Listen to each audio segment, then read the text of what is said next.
ఈరోజు బ్రహ్మముడి ఎపిసోడ్లో ఏం జరిగిందో తెలుసుకుందాం. రాజు ఇంటికి వచ్చిన పోలీసులు దొంగ బంగారాన్ని స్వరాజ్ గ్రూప్ ఆఫ్ కంపెనీకి తరలిస్తూ ఉండగా పట్టుకున్నామని, అందుకు బాధ్యుడైన రాజుని అరెస్ట్ చేయాలని చెప్తారు.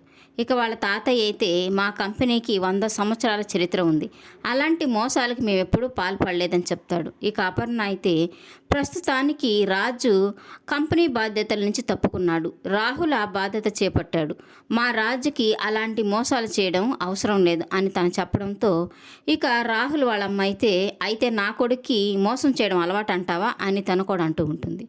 ఇక రాజు అయితే ఏది ఏమైనా కంపెనీ నా పేరు మీద ఉంది, దానికి ఎండీని నేనే కదా, నైతికంగా నేనే బాధ్యత వహిస్తాను, అయినా నేను ఏ తప్పు చేయనప్పుడు భయపడవలసిన అవసరం లేదు, నిజాలు అవే బయటకు వస్తాయని తను చెప్తూ ఉంటాడు. ఇక రాజు వాళ్ళ నాన్నైతే లాయర్ని తీసుకొస్తానని పోలీసులతో చెప్పడంతో ఇక ఎస్ఐ ఇది నాన్ బెయిలబుల్ వారెంటు, మీరు కోర్టులోనే తేల్చుకోవాల్సి వస్తుంది అని తను చెప్తూ ఉంటాడు. ఇక అపర్ణ అయితే నా కొడుకు ఏ తప్పు చేయలేదు ఎస్ఐ గారు, మీరు ఒకసారి రాహుల్ని మీ పద్ధతులు అడగండి, తను నిజం చెప్తాడని తను చెప్తూ ఉంటుంది.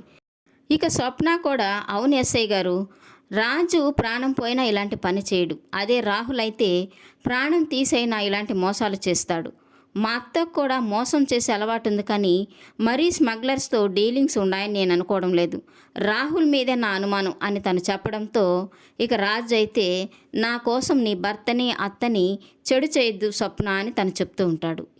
ఈ కంపెనీ ఎండీగా జరిగిన దానికి నేను బాధ్యత వహిస్తున్నాను అని రాజు చెప్పడంతో ఇక రుద్రాణి అయితే ఈ మోసాన్ని రాజు తన నెత్తిన వేసుకోవడంతో చాలా సంతోషపడిపోతూ ఉంటుంది.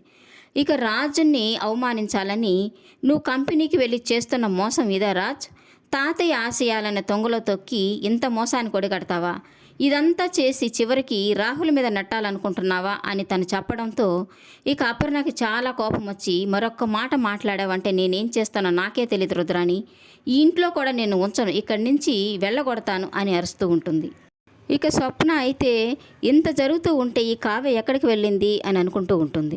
ఇక పోలీసులు రాజుని తీసుకువెళ్ళబోతూ ఉంటే ఇక అప్పుడే అక్కడికి వచ్చిన కావ్య ఆగండి ఎస్ఐ గారు, నా భర్త ఏ తప్పు చేయలేదు, దొంగ బంగారానికి సంబంధించిన దొంగ సంతకాలతో కూడిన డాక్యుమెంట్స్ నా దగ్గర ఉన్నాయి, ఈ స్టాంపులు ఇవన్నీ దొంగతనంగా తయారు చేసినవే చూడండి అని చెప్పి ఎస్ఐకి ఇస్తుంది. ఇక ఎస్ఐ అదంతా చూసి ఇక రాజుకి దీనితో ఎలాంటి సంబంధం లేదని చెప్తాడు.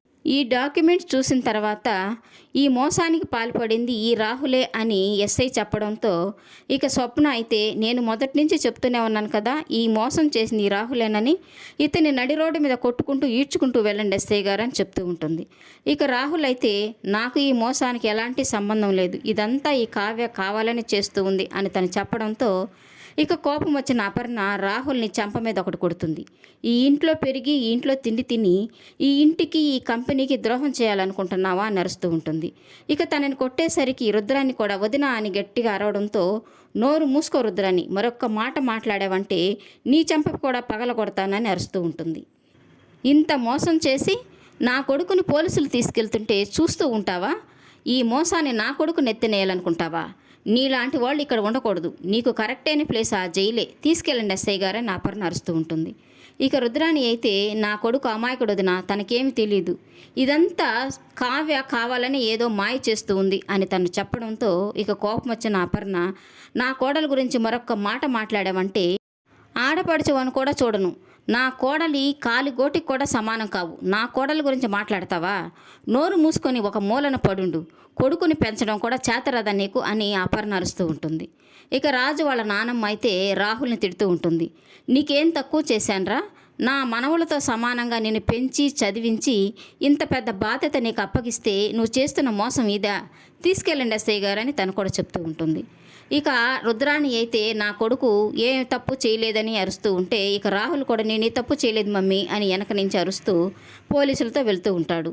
ఇక లోపలికి వచ్చిన కావ్య స్వప్నతో నన్ను క్షమించక్క అని తను అనడంతో పిచ్చిదాన్న నువ్వేం చేశావు, చేసిన తప్పంతా రాహుల్ చేశాడు, అయినా అలాంటి వాడికి భారీగా ఉండడం కంటే నీకు అక్కగా ఈ దిగ్గురాల కుటుంబంలో ఉండడమే నాకు చాలా గౌరవం, అయినా నా తలరాతిని నేనే రాసుకున్నాను, అతడి మాయ మాటలకి లొంగిపోయి తనని ప్రేమించి పెళ్లి చేసుకోవాల్సి వచ్చింది అని స్వప్న బాధపడుతూ ఉంటుంది. ఇక రాజు అయితే ఇదంతా ఎలా జరిగింది అని కావ్యని అడుగుతూ ఉంటాడు. రాహుల్ ఆఫీసుకు వెళ్ళిన మొదటి రోజు నుంచి శృతిని గమనిస్తూ ఉండమని చెప్పాను అని కావ్య చెప్పడంతో ఇక అపర్ణ అయితే సమయానికి వచ్చి నీ భర్తను కాపాడుకున్నావు అని తనని మెచ్చుకుంటూ ఉంటుంది.